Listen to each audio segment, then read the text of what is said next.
So, who exactly asked for the Club World Cup? Not the fans, not the players, maybe not even the clubs, but here we are, 2025, and FIFA's shiny, bloated Frankenstein tournament is taking not center stage according to the attendance numbers. If it's not a South American team playing, taking some kind of stage.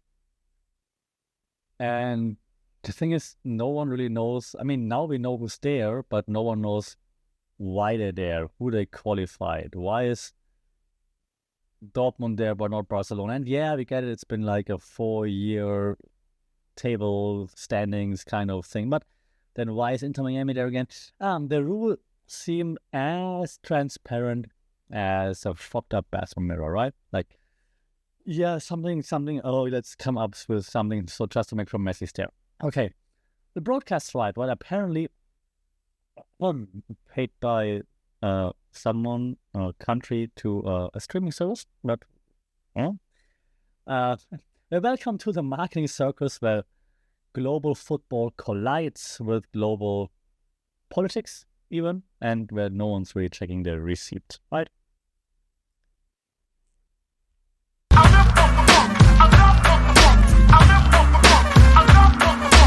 Saudi Cup and welcome to another episode here for the Funky Pod, mindful media and communication, and definitely not mindful football because the Club World Cup is anything but a mindful tournament.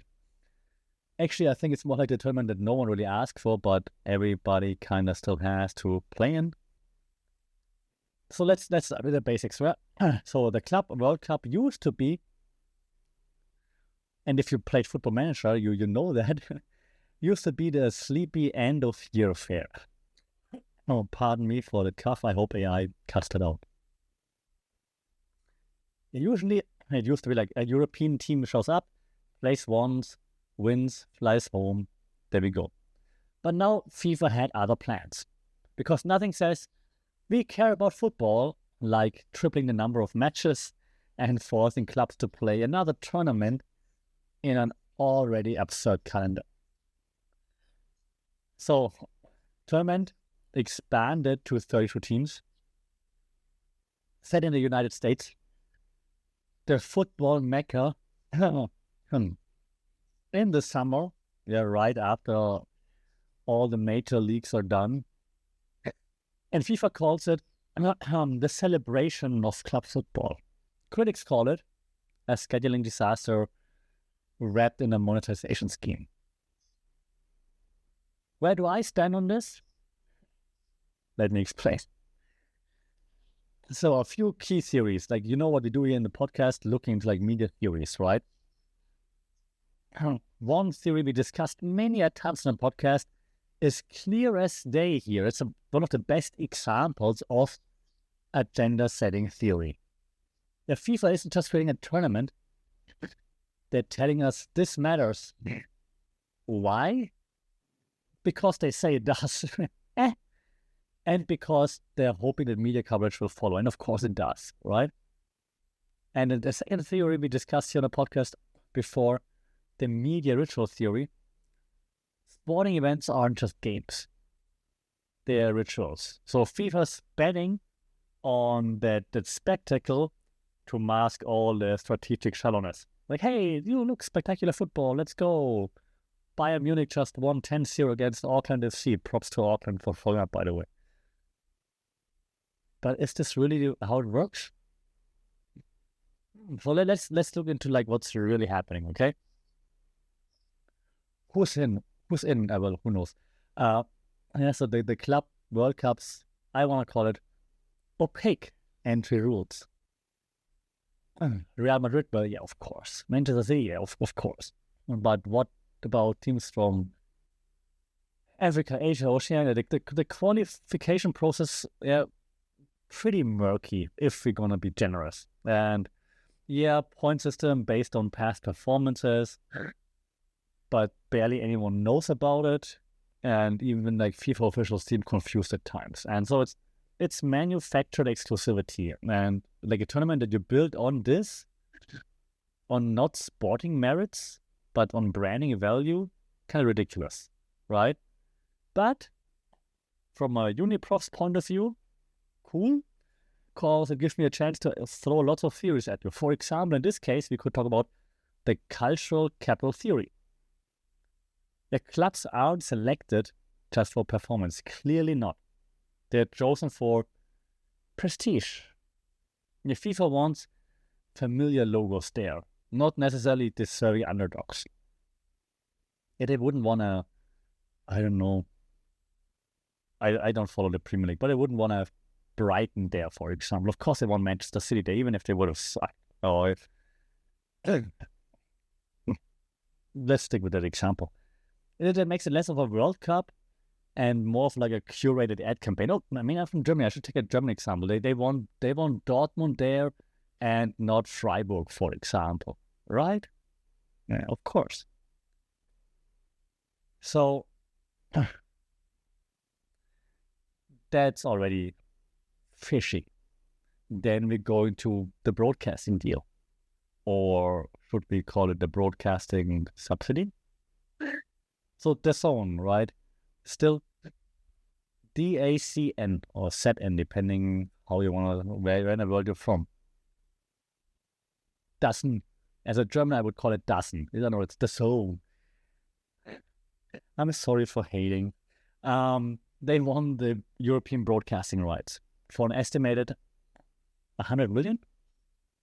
Didn't I? Was the a billion? Yeah, no, exactly. But here's the twist, right? It wasn't the DAZN's money.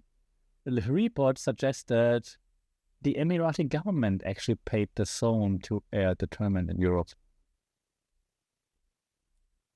Huh. Why would a country pay a streaming service to carry the broadcast? That just kind of flips the traditional rights model on its head. Like usually broadcasters pay for the privilege. Now they're being paid to take it. Why?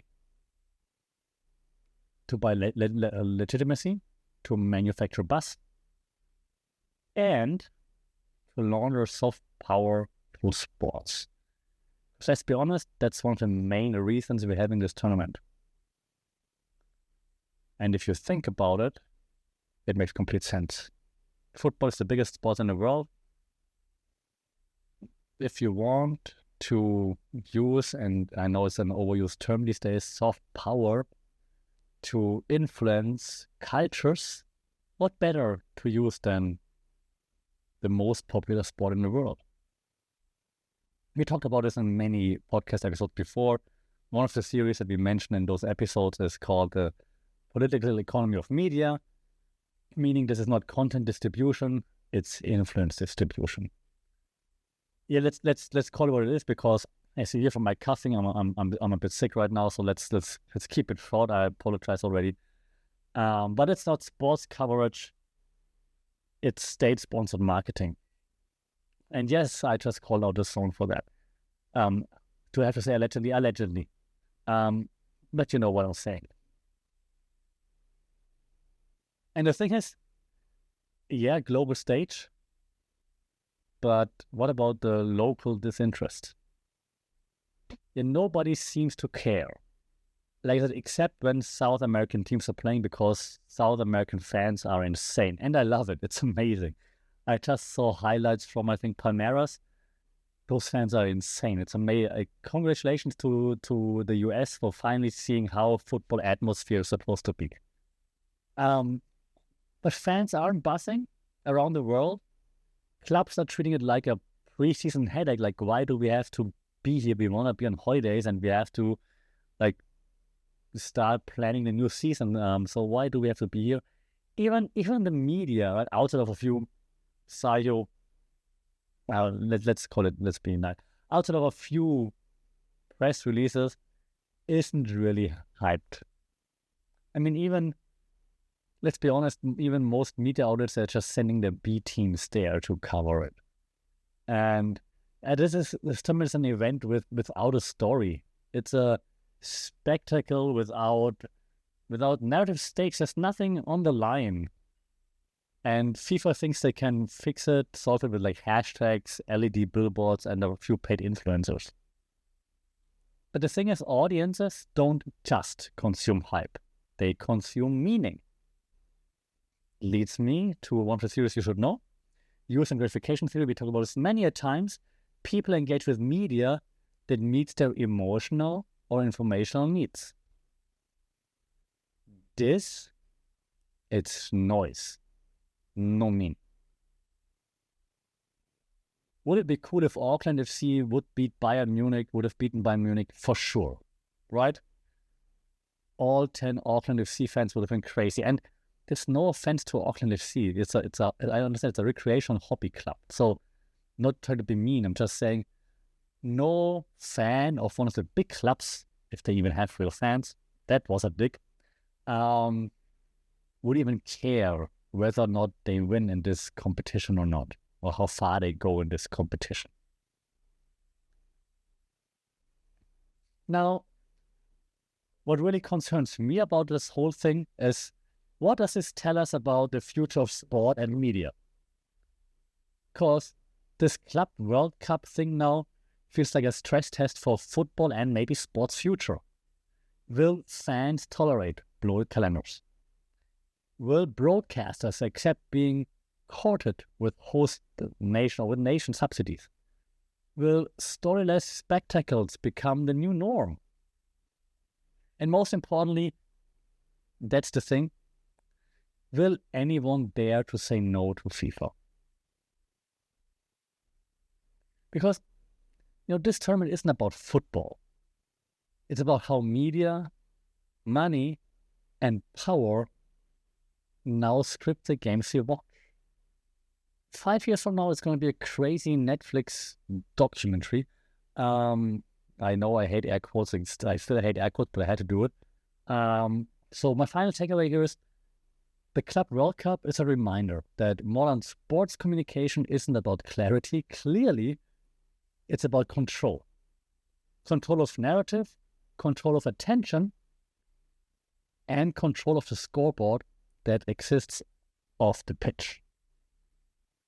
So if you try, because you're a football fan and you try to keep up with the Club World Cup to some extent, because you're like, well, I'm a football fan, I should know what's happening. And my influencers who claim not to be paid by it, not to be paid for by it, sure, they're talking about it, but it still feels a bit fake.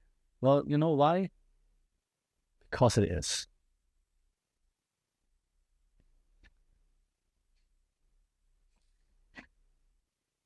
I'm sad because while I'm not the biggest football fan per se, I grew up with football and I still follow it. I still enjoy it. And I see the joy it brings to people. And now I see this, it's the exact opposite. It doesn't hurt people, but it just takes away the joy and just tries to fake everything. Pardon me. The coughing is taking over, so I have to finish that episode now. Let me know what you think about the Club World Cup. Am I too negative of an answer here right now? Let me know. Like, share, subscribe. Oh God, I'm getting tired from the coughing. So I appreciate you listening until the end. You're an OG. I appreciate it. Thank you very much. We talk soon, Sally Cup.